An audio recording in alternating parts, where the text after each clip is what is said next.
Close your eyes and open your mind. I'm your host Michael, and welcome to This Strange Void. Hey strangers, welcome to Season 1, Episode 4 of This Strange Void. I hope you've all been well. I'm pretty excited to bring you another strange topic from the void. I want to thank you very quickly for tuning in today and also apologize for the odd releasing of the last episode. I'm still new to all this and didn't realize you could schedule the release. But if you are enjoying the show so far, I'd love it if you could leave a rating and a review on whatever platform you're using and click the follow or bell button or whatever they may have, so that way you can know when the new episodes go live straight away. I'm always interested in learning new topics, so you can send suggestions of your own personal stories of hauntings or weird sightings to thisstrangevoid@gmail.com. I'm going to be releasing a new episode every 2 weeks on Saturday, Eastern Australian Standard Time, unless something doesn't go as planned, but I'll be posting on my Instagram any updates if there is anything. You can find me there at thisstrangevoid. Today, as the title says, we'll be discussing the history of Montpellier and the infamous Hellfire Club that resided in the Hunting Lodge, while also exploring some of the lore that surrounds the club itself.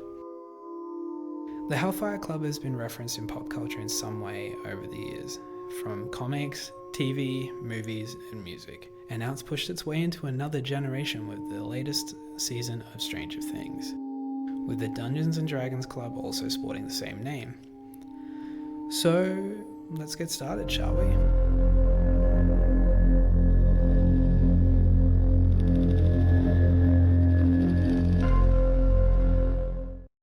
Montpellier Hill, a place shrouded in legends of devilish practices, is somewhere to visit during Halloween and get scared out of your wits at the home of the infamous Hellfire Club. It has an irresistible allure that has intrigued people throughout the generations. Over the years, there has been tales of orgies, deals with the devil, and straight up human sacrifice within the club. So much has been said that sifting through the fact and the fiction is a bit of a challenge. So what is the real story behind it all? Well, for thousands of years, the hill was the site of an ancient cairn, with a passage grave, but all that changed in 1725, when the Irish Speaker of the Commons, William Connolly, was looking for a spot for his new hunting lodge. Ironically, he purchased the hill and the surrounding estate from Philip, the Duke of Wharton, the original founder of the Hellfire Club in the UK. The Duke was a notorious drunk and started the club as a means to mock the church, and supposedly appointed the devil as the president.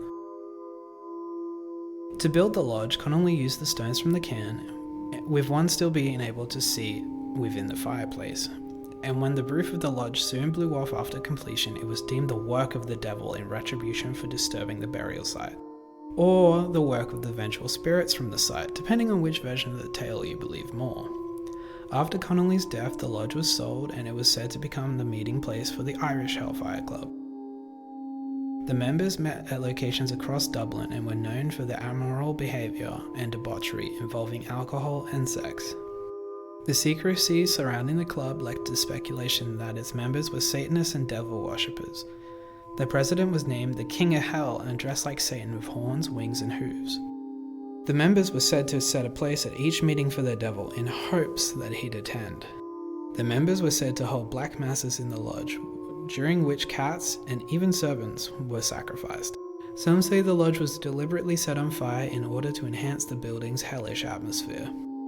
Its members included the founder, Richard Parsons, the first Earl of Ross, who was the Grand Master of the first Irish Freemasons Lodge, another club filled with a lot of lore and conspiracy theories. By all accounts, Parsons was a drinker, gambler, womanizer, and a man known for dabbling in black magic. He reveled in shocking those around him. His exploits even included greeting his neighbour, the clergyman Dr. Madden, in the nude.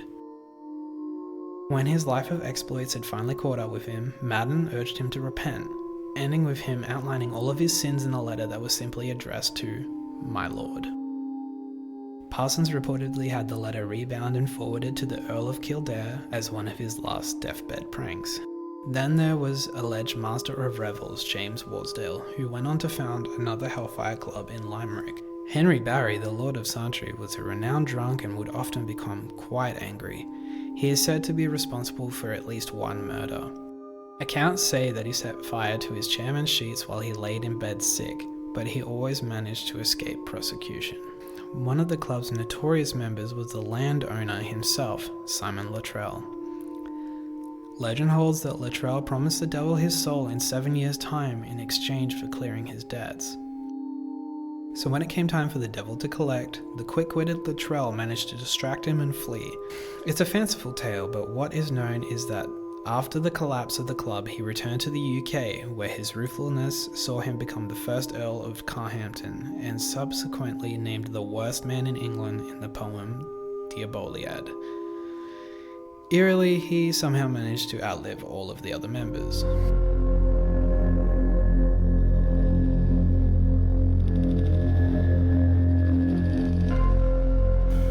Probably the best known Hellfire Club story is the one in which the devil himself appears. According to legend, one night a stranger was found upon the grounds and was invited in to drink and join in on the debauchery. Eventually, at one point during the night, he joined the members in a game of cards. All was going as per usual. That was until one of the players dropped a card on the floor. He bent down to retrieve it and saw the stranger had cloven hooves instead of feet, and he screamed at the sight. I personally don't understand why the member would be shocked by this though. They literally set a place for him at each meeting. That's like setting the table for grandma and being upset when she shows up for dinner. Another popular tale concerns a young farmer who was curious to find out what went on in the club's secretive meetings. Climbing up Montpellier Hill, he was invited in by the members and allowed to witness in on the night's activities. The young man was found the next morning trembling and terrified. Tradition says he spent the rest of his life unable to speak, unable to even remember his name.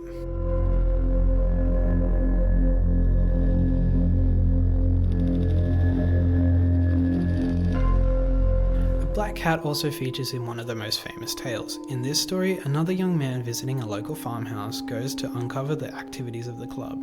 The next morning, he's found dead. His host and the local priest, believing him to have been murdered, go up to the Hellfire Club to investigate. Upon their arrival at the lodge, they see a banquet laid out and a black cat prowling the room. However, this is no normal cat. It's huge. The priest notices that its ears are shaped like horns. So, happening to have a small bottle of holy water in his pocket, the priest decides to attempt an exorcism on the cat. The result tears the beast apart. Outside, the host is found lying on the ground, his face and neck deeply scratched by claws.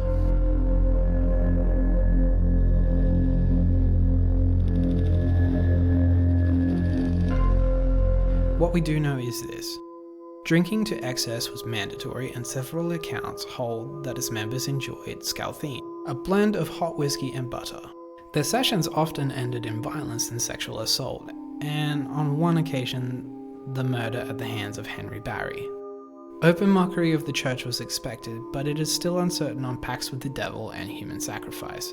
Members were said to have left one chair empty at the end of the table for their dark lord, but there is little to no evidence of the satanic rituals taking place.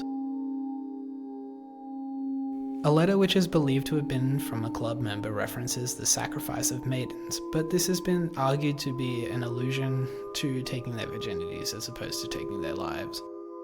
However, some of the accounts hold that club rituals included dousing a cat in scalthine and setting it on fire. Wow. The lodge was damaged by fire at some point, which again became stuff of the myth.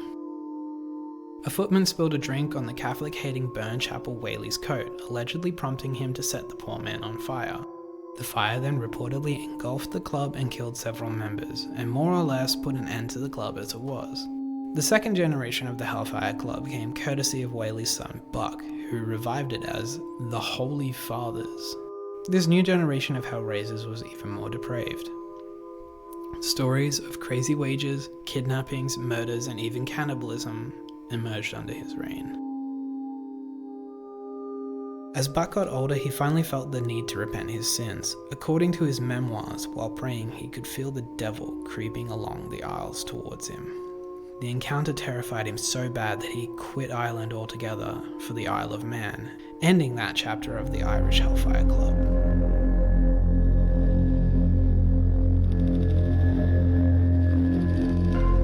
So when researching Montpellier, I realized after I'd finished recording that I didn't really have as much content as I'd hoped for. So instead of just doing a short episode, dusting my hands for the week and calling it a day, I've included another supposedly haunted site that is located in Ireland. Loftus Hall. Loftus Hall has been labelled the most haunted mansion in Ireland, and ever since the hall allegedly hosted the devil himself in the late 18th century, this sprawling country house in Wexford has left locals terrified of its chilling ghost stories. Let's take things back all the way to 1350.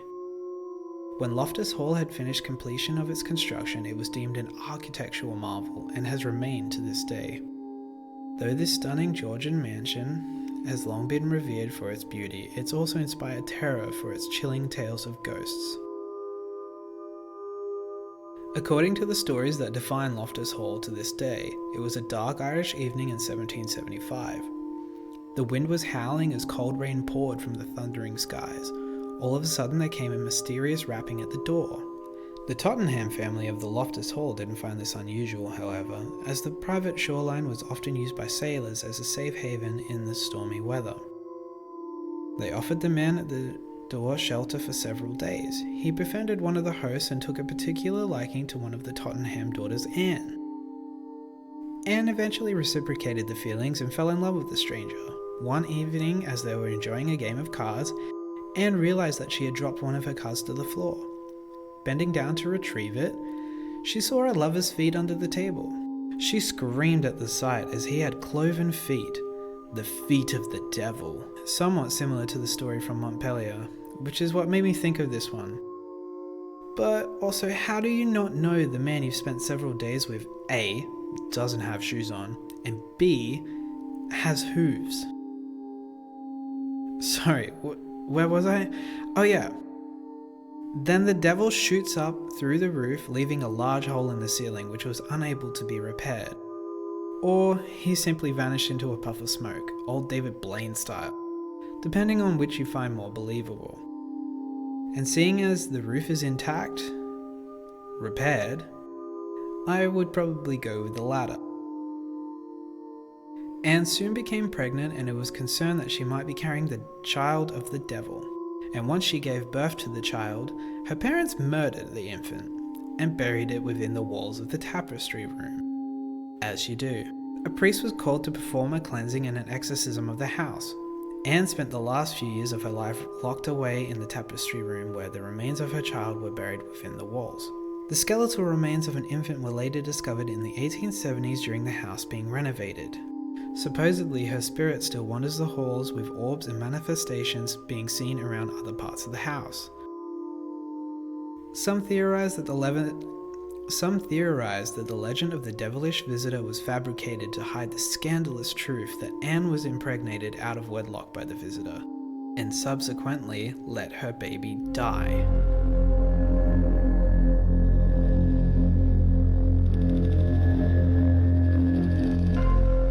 So there you have it, the story of both Montpellier Hill and Loftus Hall. I'm hoping that I covered everything you were expecting, and if I left anything out or got anything incorrect, please email me and tell me, and I will be sure to correct it in the next episode. I really apologize for any mispronunciations. You can email me at thisstrangevoid@gmail.com, or it'd probably be faster to just DM me on Instagram at thisstrangevoid. I want to hear your stories and your suggestions for topics. Now, I wasn't too sure if I should do this, but it does take a fair bit of time to research, write, record, and then edit these. So I've set up a Patreon, and starting at less than the price of a coffee, you can sign up. You'll get a shout out on the pod and gain access to the Discord channel where I'll be discussing what the next episode topics will be, and posting photos and whatnot about it. We can also discuss strange things you'd love to hear on the pod. The higher tiers also include merch that will get sent to you after 3 months. So that draws another episode to a close. Thank you again, strangers, and until we meet again in this strange void.